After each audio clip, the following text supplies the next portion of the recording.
Au nom du Père, du Fils et du Saint-Esprit. Amen. Amen. Mes chers frères, mes chères sœurs, nous célébrons aujourd'hui la fête de la Sainte Lance et des clous de la Passion. Encore une fois, et à juste titre, on pourrait se dire, mais il faut être totalement fou pour célébrer des instruments de torture. Mais c'est que ces instruments de torture sont devenus les instruments de la grâce.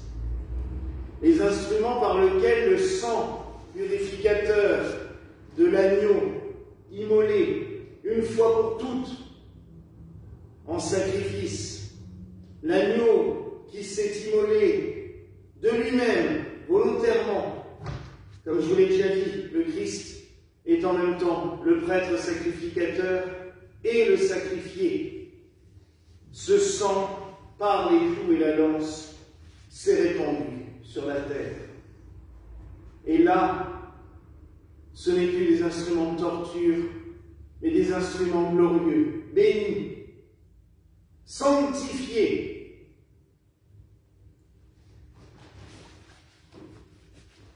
On pourrait se rappeler la douleur, la souffrance. Mais je préférerais rappeler ce que sont devenus ces objets précieux, car grâce à l'impératrice Hélène, grâce à la foi des fidèles, ils sont conservés de manière originale, vous le verrez, pour au moins un. La Sainte Lance est conservée en petits morceaux. La pointe est à la cathédrale d'Ampole. Il y en a un autre morceau à Rome, un autre morceau à Vienne. Le souci, c'est qu'ils ont été enchâssés dans des vraies lances, ce qui fait que chacun, pendant longtemps, était persuadé de posséder la lance entière. Et c'est malheureusement au moment de la montée du nazisme que l'on s'est rendu compte, en démontant ces reliques, qu'il y avait plusieurs morceaux.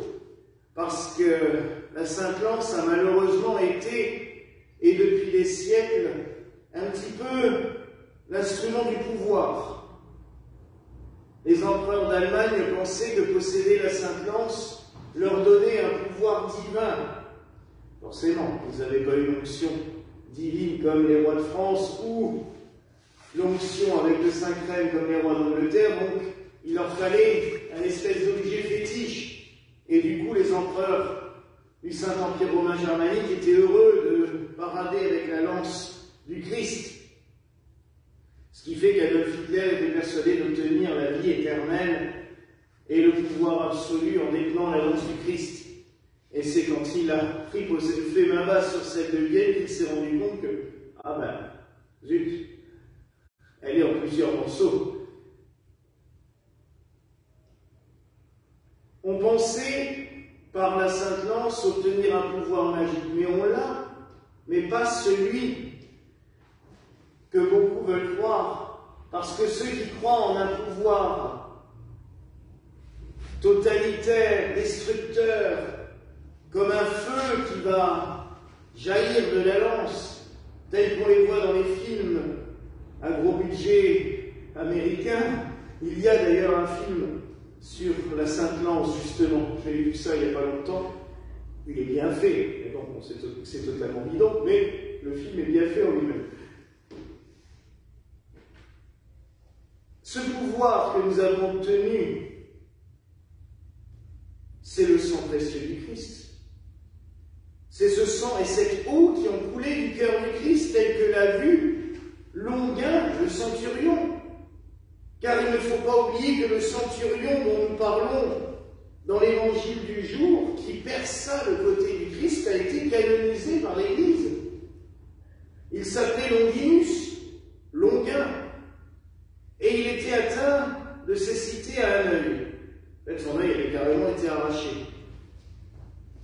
Et il a été guéri miraculeusement. Une goutte du sang du Christ a touché son œil et il est devenu par la suite un des plus fervents propagateurs de la foi chrétienne. Cette eau et ce sang qui ont coulé du cœur du Christ, c'est tout simplement, et je vous l'ai déjà dit souvent, ce que ces rayons lumineux, bleus et blancs que nous voyons sur l'image de Jésus miséricordieux, l'amour et la miséricorde pour la terre. Cette miséricorde qui rafraîchit, qui purifie, qui soigne, qui transforme, qui lave, qui vivifie. Et cet amour qui englobe tout, qui nous aime par-dessus tout, qui nous embrase. N'est-ce pas là le plus beau des pouvoirs que le Seigneur nous a laissé par la Sainte Lance? Personnellement, moi je pense que si. Les clous. Là aussi, beaucoup de difficultés. Parce que déjà, on n'a jamais su combien il pouvait y en avoir. Même si le Saint-Suaire, maintenant, nous donne des clés. Parce qu'on disait toujours, 3 clous ne pouvaient pas suffire. Le corps n'aurait jamais tenu. Et c'est vrai que nos crucifix, aussi beaux soient-ils, sont totalement faux, puisque le Christ ne peut pas être suspendu par des clous dans les doigts, dans les paumes des mains. Le corps aurait lâché, c'est de la logique. Même 50 ou 60 kilos ne tiennent pas sur des clous pour faire forger comme ça, les mains se seraient déchirées. Alors après, on a voulu dire qu'ils étaient là, ce qui est totalement faux aussi. Les jointures n'auraient pas tenu plus. Le Suaire nous donne des clés. Oui, on a bien 2 clous dans les mains et un clou pour les pieds. Mais il y a des cordages aux mains. On les voit clairement sur les traces de sang du Suaire. Et là, oui, le corps peut tenir.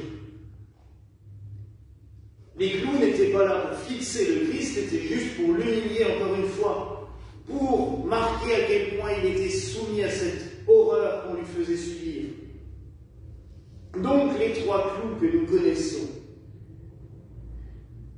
Il y en a un qui a été forgé par l'impératrice Hélène dans la couronne des rois de Milan. La dernière fois qu'un roi a été couronné avec cette couronne, c'était Napoléon Ier. Il s'est couronné lui-même, il a fait comme il avait déjà fait à Paris, il a attrapé la couronne, il l'a mis sur sa tête. Mais elle est forgée dedans. Le Saint-Clou est forgé dans la couronne des Lombards. Le deuxième clou est en 2 morceaux. Un à Paris, le haut, et la pointe à Rome. Il n'y a pas si longtemps que ça, ils ont été réunis pour vérifier que ça s'emboîtait bien. Le troisième, c'est le plus original, est appelé le Saint-Maure de Carpentras.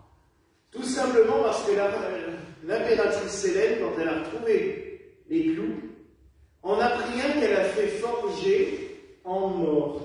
Donc ce que l'on met dans la bouche des chevaux pour tenir. Alors ce n'est pas par profanation qu'elle a fait ça. Elle l'a offert à son fils Constantin, pour que sur les batailles, le Seigneur le guide. J'aime pas la guerre et les batailles, mais je trouve que le symbole est quand même très beau de vouloir donner à son empereur de fils un guide céleste plus que l'armée.